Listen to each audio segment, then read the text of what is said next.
All right, welcome, ladies and gentlemen, boys and girls, to a beautiful grand finals Sunday here on the Paradise League. That's right, we got the HoN Amateur Tournament number 2. The grand finals, our 2 top teams out of the 7-team group stages matching up here in a best-of-5 series. We got New Generation going up against Hard to Communicate. This should be a fun one. I'm Break CBK. I'm going to be joined by What You Got as my co-commentator. How's it going, man? Yo, I'm ready to go. How's it going, Breaky? I like it. I like the rhyming already happening right here. That's some good stuff. No, yeah, I know you were casting a lot of this yesterday on the Paradise stream. I was doing a bit myself on my own stream. We're getting some multiple coverage going on, so I got the chance to watch both of these teams multiple times, in fact. So I can't say I'm very surprised to see them both in it, because this is an amateur event technically, but hey, we still got some good competition, man. So I'm looking forward to seeing what we got in this best of 5 now. Yeah, and just to build on that, so from watching yesterday, like you said, I think New Generation here, which is I think it's our Legion side, they did not lose a single game yesterday in that round robin qualifier. I think they went 6-0 or 7-0, something like that. And then Hard to Communicate only dropped 1 game. So both of these teams did really well in their qualifier rounds, which is ultimately what got them here. So this one should be a pretty good one. I'm actually not sure if they played each other. They did, yeah. I was just checking that because every team did play each other once, and so New Generation did win that series. I was trying to think, because just like you, like I said, we casted a lot of different matches, so it's hard to remember remember which one there. But New Generation did win that. I might have casted that game now I'm thinking about it. I think I did. I was watching that one. Anyways, impressive play on both sides. Of course, again, not surprised to see them here, but we got a full 5-game series potentially, obviously at least 3, but we got picks though. We got picks already to talk about. I'm sure, just like you, myself, we've been seeing some interesting strategies here and there, but overall with teams like this, you'd expect maybe a little bit more consistent to the quote-unquote meta that you'd expect. But we got a Soul Reaper, man. This is a hero with that patch that took place. I'm not surprised to see it being picked up, and I'm looking forward to some big Soul Reaper plays. Yeah, Soul Reaper has been very prominent right now in the metagame. You can run him in mid lane, you can run him in short lane, so he's pretty versatile. He's great for flash farming as well as just providing a good scaling core. You can put him in a multi-core lineup as well, so you don't have to as I said, you don't have to run him in either position per se. And he's pretty consistent. He deals good damage output, and you can run him in grouping up lineups as well because he's got that 5-second cooldown judgment to just keep healing and pushing creep waves. So he's pretty good right now, and a lot of the teams are picking him up or banning him pretty often as well. Yeah, so picked up here on the side of New Generation, Icor and Engineer to go along with that. On the other side, Hard to Communicate, Lord Salforce and Accursed to start. Accursed a little interesting to me. What do you think of the draft so far on their side? Well, the standout pick for me so far is the Icor pick. It's a hero I think that's been getting a little bit more that's the word I'm thinking of. People are thinking about this hero more lately, and it's been popping up more. And interestingly enough, I think when I got to watch New Generation play, they ran this Icor instead of a support. Yeah. I think they ran it as a long lane core hero, and they paired it with another support to just cause disruption. I don't know if we're gonna see that here. Looking at the picks, it could still be one of their 2 support options with the Engineer as well.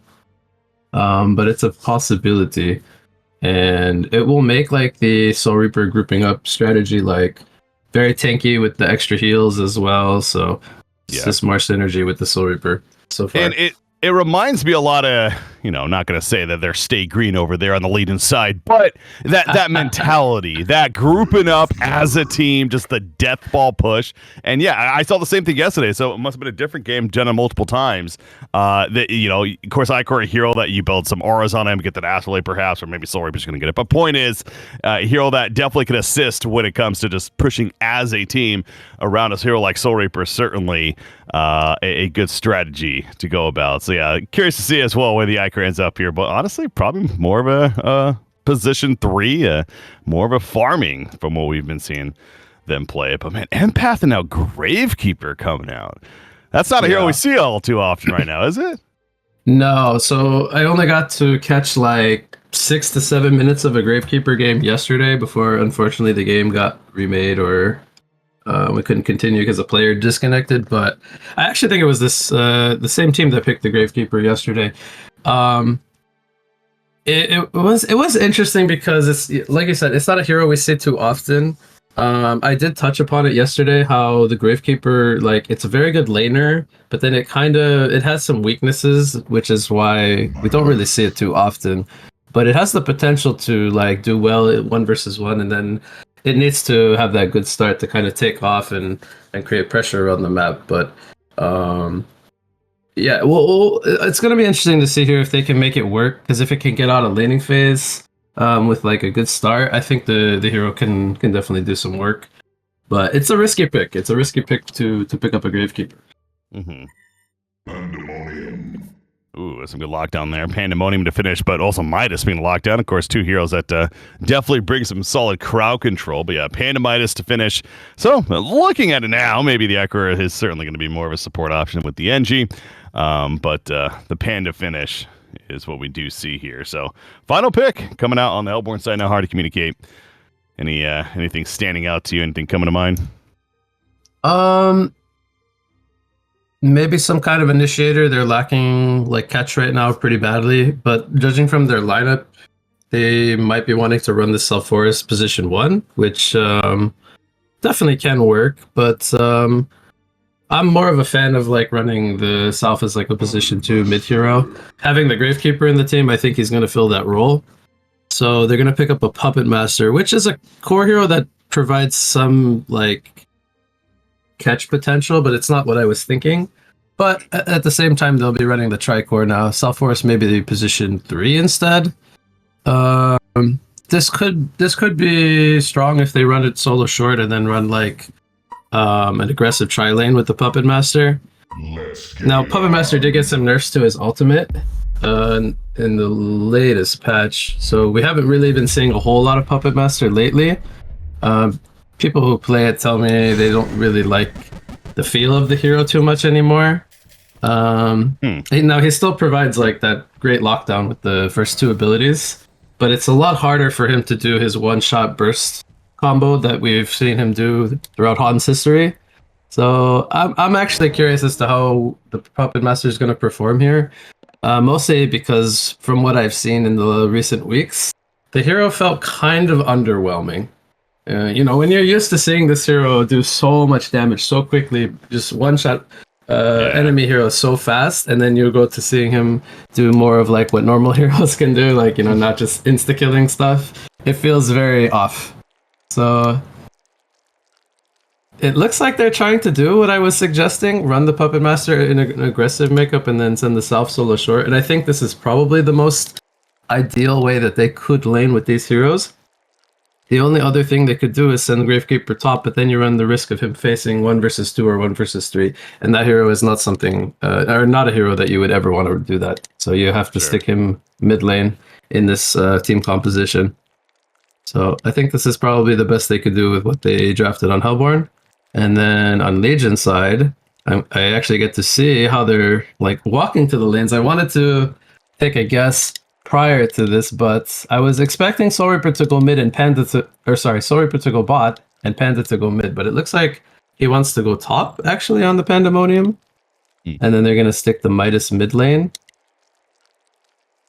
So yeah, got some mind games going on. Maybe they expect the puppet to even be up at the top lane, maybe some kind of tri lane up there, or so it's really it's going to be interesting to see what adjustments are made if they do kind of commit to this tri lane top on the Legion side, because you figure obviously that's not going to stick once they realize. Oh, Iker's already moving, it looks like.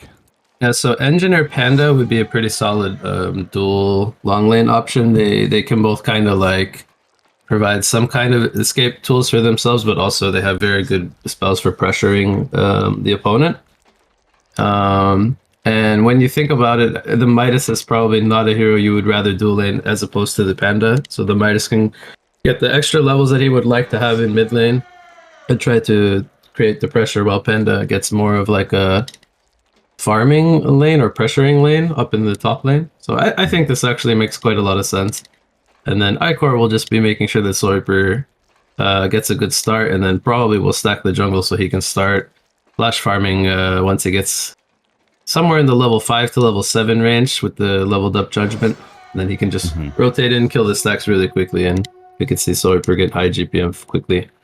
But going up against a tri-lane, that's going to be a tough task, so let's see if they make any adjustments here. Yeah, that's what I was going to bring up, too. It's like, oh, this is the mind games again, going on that early strategy of laning phase, what one team does to react to the other, and well, we'll see. You know, the Panda NG, very powerful lane up top, and you definitely want to allow Panda to have a good time against the Lord Self Forest, but it's at the cost of the sword for bottom, maybe not. So yeah, it's gonna be interesting to see what adjustments are made. The one lane we do see that's probably gonna stick is that Midas versus Gravekeeper in the mid lane. So again, Gravekeeper not a hero we see all too often, but matched up there against the Midas. You have any thoughts on how you expect this matchup to go?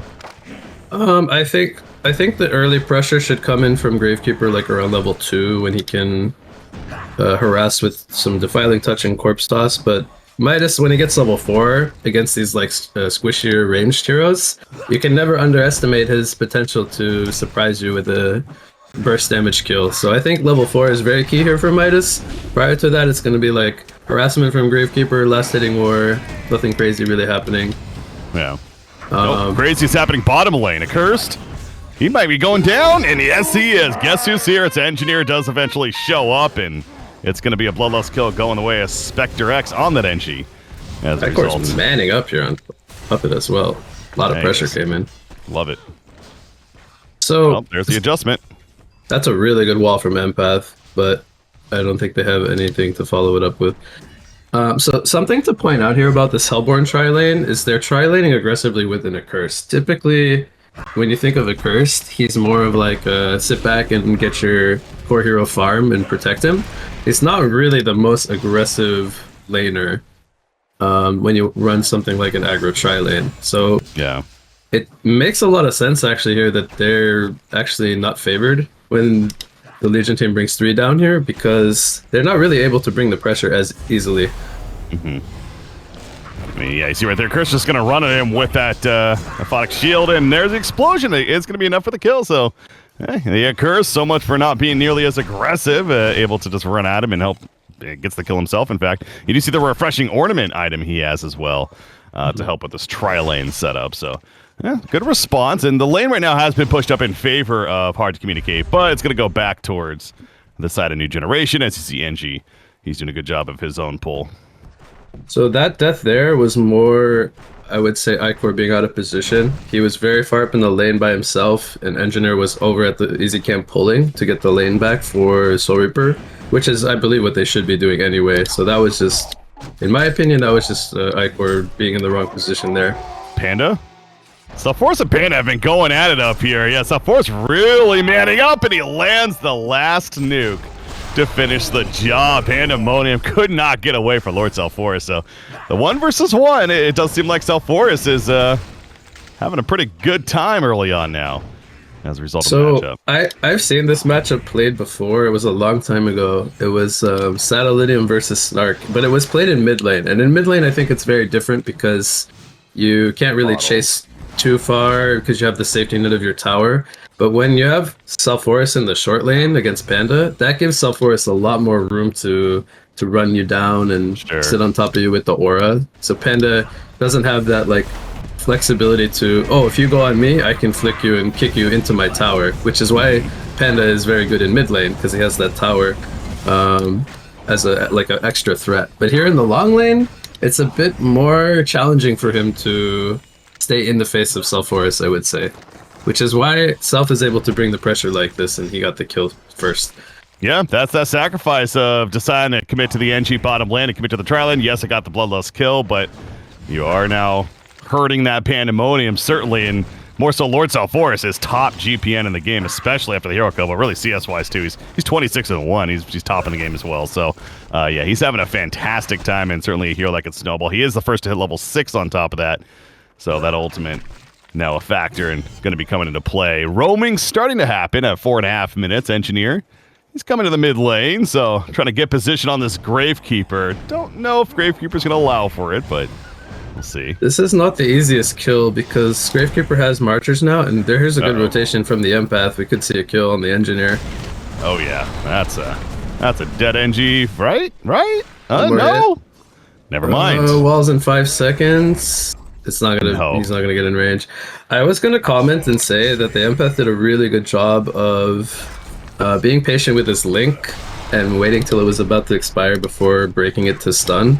A lot of the times, Empath players will break the Link very early, and then you don't get the damage output from the spell. And something to actually note here is that he did go a 1-1-1 skill build. Had he had level 2 in that Essence Link, that would have been a kill.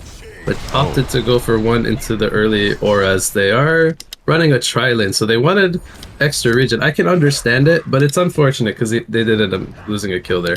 Yeah, in that instance, certainly would have been better to have the 2-1 build instead. But hindsight's a bitch sometimes. Nope, top lane NG, going to the top with the smoke up. The lockdown from Pandemonium, there's the combo of NG, but this Lord Self-Forest, he is not somebody that's going to go lightly. In fact, he's going to go for the turn kill. And he is? Oh, no. Shield of the 5. Shield of the 5 and Guardian Ring. Don't underestimate. Yeah. He has 13.2 armor, and Panda was doing tickle damage to the Self-Forest. Ticklemonium, more like it at that point. Yeah, that's not good. That's the worst feeling. A 2 versus 1. You have the perfect setup. I mean, they did everything perfectly execution-wise. It just was not enough damage at all. So, yikes. Self-Forest is a beast. Yeah, just not enough damage coming out from the Panda punches. He doesn't have like Ghost Marchers yet, for example, and NG only level 3. Invis Gravekeeper, by the way. Panda ported down here. Oh yeah, big fight coming out. Let's see our first zombie apocalypse used, and well, Gravekeeper's dead. I guess got a little too committed. BC will manage to live as well thanks to the Soul Reaper heal, so both teams sending some movement in, and Pandemonium at least getting a little bit of revenge. He wants more. Cannonball connects on a Cursed. There's the shield. He's got a cauterize, but... Oh, he had the flick, but he got queued up by the Puppet Master. Now he can get it off. There you go. And that is going to be deny. Okay. Great, yeah, deny from a curse. Very good presence of mind there. Making the best of it, but Panda, he is going to be a bit of a roaming Panda right now, as finding out where to go from here. But Soul Reaper, okay, Soul Reaper's starting to jump up a little bit after what just happened too, so certainly can't forget about him. He's got a full sacrificial stone now, and there's the Ghost Marcher pickup. So, yeah, this is. I feel like this is a point. Panda on this ward. Sorry to cut you off. You're diving mid. They certainly are. And is it a kill? Gravekeeper? No, not yet. A Cursed being there means it's not going to be a kill, and it might be a turn, in fact.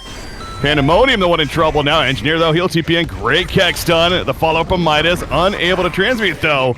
And he's now attacking his own teammate. Locked in place. There's the Puppet Master. Lockdown coming into play. May not have his most burst, but he still has plenty of that CC. Gravekeeper sniped out Panda in the trees, by the way, with the corpse explosion. They got the extra kill. Oh, no. Well, hard to communicate. Good momentum here, and they're going to put some damage on the tower now, too. 1,400 gold lead. It's starting to build up a little bit with some of these kills. Nothing out of hand yet, but it's something. I was mentioning the Soul Reaper, though. This kind of feels like, you know, he's level 6 now as well. Like I said, the Ghost Marchers, the Sackstone. This seems like a point where he can start having much higher impact in the game. Would you like to see him start maybe moving around a bit, or is he fine to still be in the lane doing what he's doing? I think he. Well, we have action. So Gravekeeper Wow. one-shots Blew him Icor, up. actually. That was a lot of damage. Illusion Rune helping with that. And a Curse was there as well. Soul Reaper, for now, I think it's good that he's focusing on his farm. He wants to stay in the lanes and create pressure, which he did just now when he ports out, as he was getting threatened by the Puppet Master catch. But I think his goal here is just to keep flash farming for now, and then once he gets maybe like around level 10, 11, maybe gets a first item like a Gnome's Wisdom or something, then he could start moving with his team. He can always port to defend towers, of course, but for now it's still very early. Oh, yeah, tipping back to the tower and going to keep the farm going, as you mentioned, down here, but he needs to be really careful. Gravekeeper's still here, and Gravekeeper throwing out that explosion. Doesn't have mana currently for the zombie apocalypse. I guess, okay, he just got enough. Isn't it crazy? He has that up again. He just used that due to that illusion rune. It's a short cooldown. Wow. Yeah, he just used that like 30 seconds prior-ish, and then he has it again. But I mean, even without the illusion rune, it's a 60-second cooldown level 1, 50, and then 40. So it's very, very short. And well, it could be even shorter if you get a Grimoire of Power on this hero. Yeah, only time will tell. But yeah, so far he's got his own sack stone with the Blood Chalice. He's going to meet up mid lane with some teammates. Got some regen, smoking on up. Midas, he's the victim to go. Matter of time before, Doomy, dummy. I've heard it pronounced both ways. I don't know. Get the kill. What Forrest is doing already. I say already. God. He's level 10, so I mean, it's not that early. But that's going to amp up his farm quite a lot. Yeah, it is. Oh, Gravekeeper, he's diving. Again, it gets the free kill on Icor as a result. So following one of the Gravekeeper, again, not the most traditional pick, but he's showing why they were comfortable picking it here in game 1 of this best of the 5 series. Certainly having very high impact. He's 4-1-1, 370 gold per minute now. Yeah, and I really like when we see things that aren't like quote unquote meta, or like that we see all commonly picked up doing very well. It's good to see that Gravekeeper is having that impact that they were hoping for when they drafted him. Mm-hmm. So, do you think he'll just go into like a portal key on the Gravekeeper, or do you think there's like any other item that he could maybe pick up prior to like some bigger purchase? With the way he's playing, it feels like, with Self-Forest and Puppet Master soaking up a majority of the farm around the map when it comes to CS, I think, a Blink would make a lot of sense for him to go that direction, being more of the hero killer, the space creator in that sense. So he certainly is showing that he's got the potential to do that even already. So why not get a Blink to follow it up? But as I say that, he's not going to Blink Neophyte's book, so maybe a tablet, I would think. Okay. Yeah. It could be a light brand. Like that wouldn't be out of the question, I would say, if he wants to go more of a flash farming route. But I'm not sure if I like it over a portal key. Oh, teamfight in the jungle. He couldn't ulti in time. He got locked out a little too long there, and he was running in as if like clearly that was the game plan, but unable to do so. So well played actually by New Generation right there. But it's one of those kind of, well played in that moment, kind of a golf clap, but then you look at the big picture and you're like, okay, well, Hearts Communicate is still feeling pretty good about where they're at in this game right now. So Forrest picks up a Gnomes and an Energizer, so he's going very like early game items, doesn't want to go for like some big flash farming tool, because he did have a really good laning phase, so I think he definitely had the choice to do that if he wanted to. But I like this, that he wants to play aggressively and cause pressure, and Gnomes is a pretty common pickup, I would say, on Self-Forest. And the Soul Reaper on the other team, or for Legion, also has one, and they could pretty much anticipate that, so evening it out with both sides having one for themselves. Yeah. I know we talked about Soul Reaper, though. It's like, it makes sense why he wants to still flash farm, but this is that moment, too, where you're like, okay, maybe with the Gnome's Wisdom, that's where we can start seeing a little bit more out of it. And frankly, New Generation needs that, because they are falling into a big deficit right now. So last year, the smokes are breaking. Could be a big fight. Oh, no, the zombie apocalypse. Panda's like, wait a second, this is not going to game plan. He's going to run. VC doing a good job of helping him stay alive initially. They could maybe turn. Midas has a combo coming back up. He's not going to go for a transmute, though. They just No. want to retreat, I guess. They used a lot of their heals defensively to save the Panda, so they're trying to reset the fight now.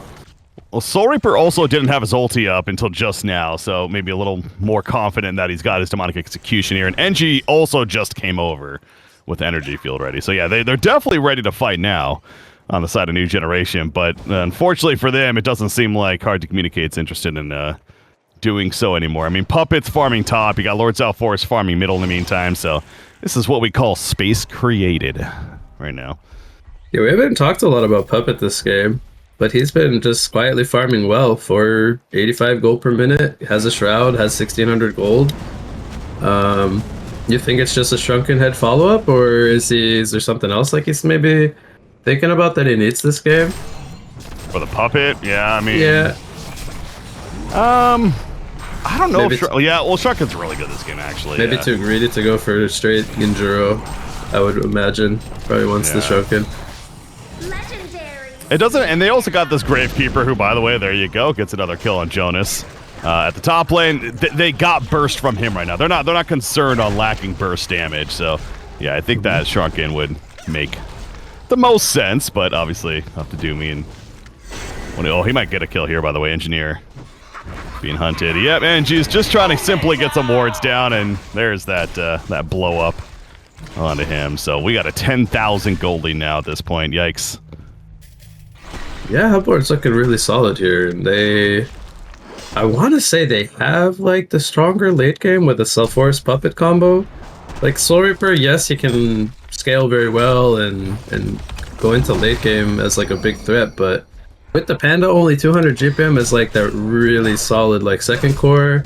The Midas not really like taking off either. It's not looking like that great going into mid game for Legion, and I don't know if they can.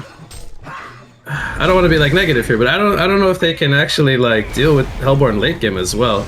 That's gonna be troublesome. Bot lane. Oh, bot lane. They spent the last 20 seconds chasing this accursed, and then that happened. And he's not dead. And he's not even dead. They get killed. Yikes. Yeah, Gravekeeper. Obviously a good TP in from him. Accursed is still alive. Panda's charging in. It's like, come on, please, let's just kill the Accursed. Well, actually, Gravekeeper's a better kill, so I'll go for that. The head smash, and that is going to be a free kill on him, and when it's all said and done. So Lord Southforest and Puppet, everyone else really is here just a little too late. So at least a little something for New Generation, but that was almost comical to watch there, certainly. Puppet ends up going the Blessed Orb, by the way, so yeah, so much for the safer Nullstone, maybe? passive route, but... I mean, it could be a Geoman, but normally you'd buy the Firebrand first, so I think it's gotta be Nullstone. Maybe he feels the Soul Reaper ulti or the Panda, like, catching him are, like, the real two big threats that he has to, like, play around. I guess I understand it, but I don't think it's what I would have done necessarily. Yeah. We did Would see you the have bought tablet a finish on Nullstone? Gravekeeper. What I kind of I like how you really let's see my top tier games. I don't know. I mean, yeah, Pandemonium. No, I would not got him. Nullstone, no. I think the BKB or just much more the aggressive route would have been more sense. But who cares what you got when you're just blowing up heroes left and right, like we see there. Zombie Apocalypse used and pretty much everything else. And that's okay. I mean, when that's happening to your Soul Reaper, it's like, all right. The one positive. They're just getting overran right now. This is game one of a best of 5 here. What you got? So that's what I'll say. Yeah, I mean, it's still plenty of series left. Oh yeah, for sure, and it's also something to think about, like while they sit in here in the game. It's like try to like think about maybe what didn't go the way that they had expected, or like why the game reached to this point. And then if they can think about that in the next few minutes, they can, you know, throw in the towel, go to the next game, and then try to remedy that issue when they go to draft game number 2. But yeah, the lead is getting to be pretty massive. 12,000, 14,500 at 18 minutes. And on top of that, we discussed how they're kind of the stronger team the longer the game goes. So it's not looking the best, but a lot of series still left. So that's good. Yeah, as far as this game is concerned, I mean, I guess there's an Nullstone officially finished, by the way. Well, at least it was purchased. It will be delivered. Midas's impact has also been very minimal, too, from the Legion side. Certainly could have used a lot more out of him, and also that not to happen with Swordper again, just getting blown up as he's found by 3 South Force, leading the way right there. Energy Field going to do some work. Accursed, popping his ultimate. Eventually wears off South Force, so as soon as the Energy Field is down, he goes right back in, and these mines are not intimidating nearly enough. I mean, he's already got that searing light. He is just running at them with no fear at this point. And then Puppet Master and Empath also show up in GG. Yeah, that's, there you go. You know, pre-20-minute victory on the side of Hard to Communicate. It's one of those, like I said, it's a long series, though. Nothing to be ashamed about there. It's simply game one. I don't know. Outdraft? I don't really know if that was the case. It was just, felt like pretty solid, better play overall.